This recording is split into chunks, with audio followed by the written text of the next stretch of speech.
Puji Tuhan, selamat pagi jemaat GBD Situbondo dimanapun berada. Selamat berjumpa kembali dalam menu sarapan saat pagi hari ini. Mari pagi hari ini kita akan membaca beberapa ayat firman Tuhan sebelum kita bekerja atau melakukan aktivitas kita di sepanjang hari ini.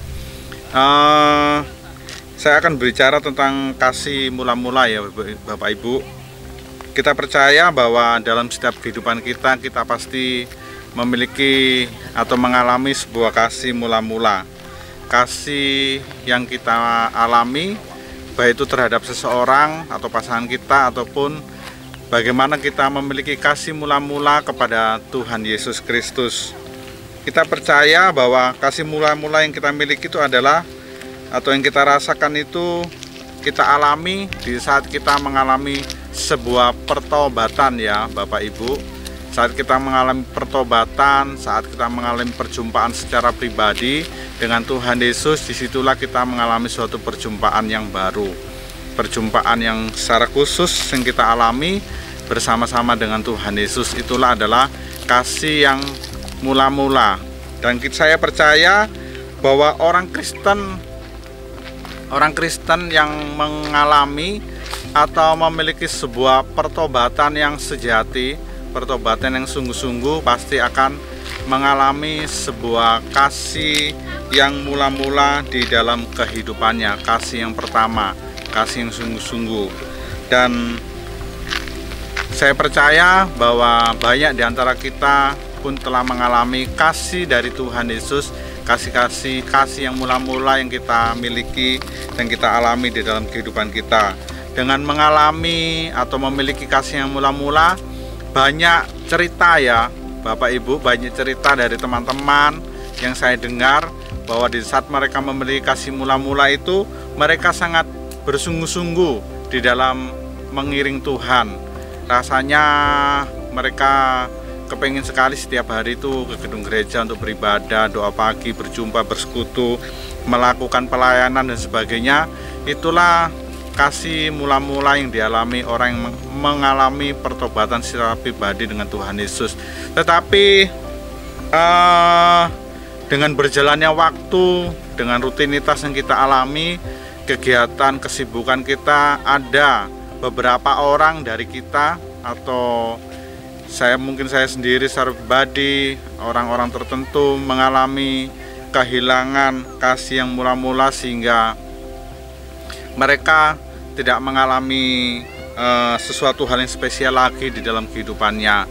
Pagi hari ini saya ingin mengajak Bapak Ibu atau saudara sekalian membaca ayat firman Tuhan bagaimana jemaat yang pertama di dalam suratan Wahyu, jemaat di Efesus.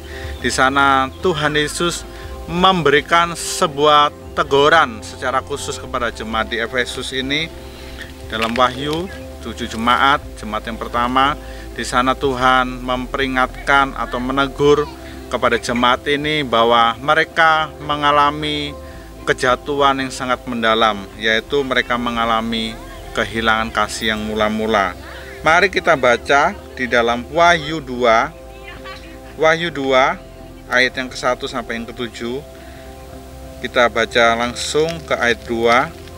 Kita akan melihat sisi positif dari jemaat di Efesus ya Bapak Ibu. Aku tahu segala pekerjaanmu, baik jeripayamu maupun ketekunanmu. Aku tahu bahwa engkau tidak dapat sabar terhadap orang-orang jahat. Bahwa jemaat di Efesus ini dikatakan bahwa Tuhan mengetahui bahwa jeripaya maupun ketekunannya, dan Tuhan mengetahui bahwa jemaat di Efesus ini tidak dapat sabar terhadap orang-orang jahat. Dan selanjutnya, bahwa engkau telah mencobai mereka yang menyebut dirinya rasul, orang-orang yang menjadi rasul-rasul palsu ataupun yang mengatakan mereka sebagai rasul. Jemaat di Efesus ini tidak begitu saja percaya, tetapi mereka mencobai mereka yang menyebut dirinya rasul, apakah benar mereka itu rasul. Dan tetapi yang sebenarnya tidak demikian, mereka itu bukan rasul, tetapi adalah nabi-nabi yang palsu. Nah, sungguh luar biasa. Selanjutnya, bahwa engkau telah mendapati mereka adalah pendusta. Ayat yang ketiga, dan engkau tetap sabar dan menderita oleh karena namaku, dan engkau tidak mengenal lelah. Dikatakan sebuah pujian, hal yang positif yang dikerjakan oleh jemaat di Efesus ini, bahwa mereka sabar, mereka mau menderita demi nama Tuhan Yesus, dan mereka tidak lelah untuk bekerja dalam pekerjaan Tuhan. Nah, poin-poin apa yang dapat kita rangkum hal yang positif dari jemaat di Efesus ini, yaitu rajin dan tekun bekerja dalam pekerjaan Tuhan. Itu yang pertama. Tidak sabar kepada orang yang jahat. Yang kedua, membongkar kebohongan para rasul palsu. Yang keempat, sabar dan rela menderita demi nama Tuhan Yesus. Tadi dikatakan yang ketiga, sabar dan rela menderita demi nama Tuhan Yesus. Dan yang terakhir, tidak mengenal lelah. Jemaat ini sangat terkenal, jemaat yang tekun, jemaat yang setia, jemaat yang membela kebenaran firman Tuhan, dan dia tidak mengenal lelah. Tetapi apa yang terjadi kepada jemaat di Efesus ini? Suatu teguran yang diberikan secara khusus kepada jemaat di Efesus. Tadi kita melihat dari segi positif jemaat di Efesus ini, tetapi ayat yang keempat dikatakan, namun demikian aku mencela engkau karena engkau telah meninggalkan kasihmu yang semula.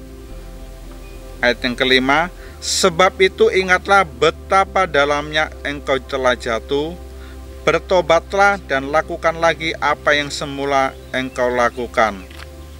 Itu hal yang berdosa yang dilakukan jemaat di Efesus, bahwa mereka telah meninggalkan kasih yang mula-mula, cinta yang mula-mula. Dan dikatakan lagi bahwa itu adalah suatu hal yang sangat mendalam, kejatuhan dari jemaat di Efesus ini. Dan dikatakan bahwa bertobatlah dan lakukan lagi apa yang semula engkau lakukan. Puji Tuhan, apa yang dialami jemaat di Efesus ini memperingatkan kita yang sudah mengalami sebuah pertobatan yang sejati, pertobatan sungguh-sungguh, dan kita sudah mengalami kasih yang mula-mula. Mari kita yang mungkin mudah mengalami sebuah kelunturan, dan kita sudah meninggalkan kasih yang mula-mula itu, kita akan kembali dan kita mencari kasih yang mula-mula itu, supaya kita tidak terjatuh lagi yang lebih mendalam seperti yang dialami oleh jemaat yang di Efesus itu. Puji Tuhan. Kita baca selanjutnya ayat yang ke-6. Tetapi ini yang ada padamu, yaitu engkau membenci segala perbuatan pengikut Nikolaus yang juga kubenci. Puji Tuhan. Tetapi sebelumnya kita akan membaca di dalam ayat 5 bagian B. Jika tidak demikian, saya ulangi kembali. Jika tidak demikian, aku datang kepadamu dan aku akan mengambil kaki Dian dari tempatmu jika engkau tidak bertobat. Ini juga menjadikan sebuah teguran kepada kita. Jika kita hari ini mungkin kita mengalami, atau kita sudah meninggalkan, atau kita mengalami sebuah kelesuan, dan kita tidak memiliki kasih yang mula-mula kembali, mari kita bangkitkan kembali. Supaya apa? Supaya Tuhan tidak mengambil kaki Dian itu di antara kita. Puji Tuhan, kalau jika kaki Dian itu diambil, kaki Dian itu adalah sebagai penerang tepat pelita, maka kita akan mengalami sebuah kegelapan, dan kita akan terjatuh lagi, semakin gelap terjatuh, dan kita akan semakin jauh daripada Tuhan. Kita baca kembali ayat ke-6 ini. Tetapi ini yang ada padamu, yaitu engkau membenci segala perbuatan pengikut Nikolaus yang juga kubenci.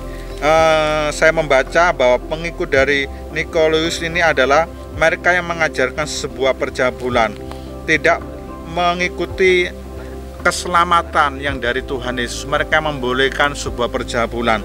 Nah, ini adalah sungguh sangat yang luar biasa. Jemaat di Efesus ini ada hal positif kembali. Mereka membenci dari ajaran-ajaran yang sesat, ajaran-ajaran dari pengikut dari Nikolaus yang mengajarkan tentang bahwa perjabulan itu tidak mempengaruhi keselamatan atau perjabulan itu boleh diperbuat oleh mereka. Puji Tuhan, inilah ayat firman Tuhan yang dapat kita baca pagi hari ini, supaya apa yang diperingatkan di dalam ayat yang ke-7, siapa bertelinga hendaklah ia mendengarkan apa yang dikatakan Roh kepada jemaat-jemaat, kepada kita. Jadi hari ini, pagi ini firman Tuhan mengingatkan kepada kita sudah membaca sebuah teguran, peringatan, dan kita yang telah mendengar, marilah kita hendaknya mendengar dan kita melakukan, dan kita memohon ampun kepada Tuhan Yesus sehingga kasih yang mula-mula itu akan dibangkitkan kembali dalam hidup kita secara pribadi-pribadi yang ada. Terima kasih Bapak Ibu Saudara, selamat pagi, selamat berjumpa kembali di dalam menu-menu sarapan selanjutnya. Tuhan Yesus dan memberkati kita semuanya. Puji Tuhan.